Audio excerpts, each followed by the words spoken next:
આજે આપણે જોઈશું 8 અંકો સુધીની સંખ્યાઓને સંબંધિત કેટલીક ગેરસમજો અને સામાન્ય ભૂલો।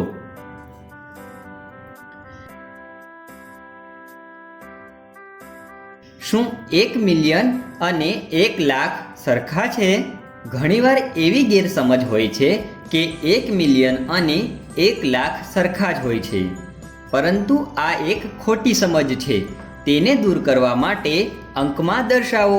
1 મિલિયન આ રીતે દર્શાવવામાં આવે છે। મિલિયનનો આંતરરાષ્ટ્રીય સંખ્યા લેખન પદ્ધતિમાં ઉપયોગ થાય છે। ચાલો આને ભારતીય સંખ્યા લેખન પદ્ધતિમાં દર્શાવીએ।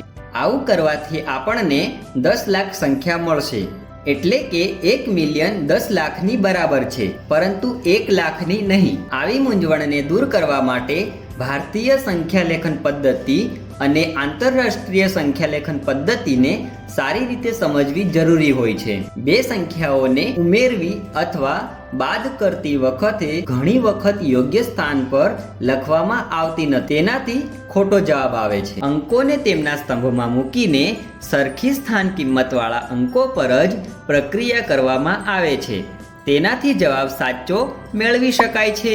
ઘણીવાર ગુણાકાર કરતી વખતે સ્થાન કિંમત માટે મૂકવામાં આવેલ શૂન્યને નજરઅંદાજ કરવામાં આવે છે। આવી ભૂલો સ્થાન કિંમત ન સમજવાના કારણે ઉત્પન્ન થતી હોય છે। આ વિડીયોમાં આજે આપણે જોયું કે 8 અંકો સુધીની સંખ્યાઓને સંબંધિત ગેરસમજો અને સામાન્ય ભૂલો।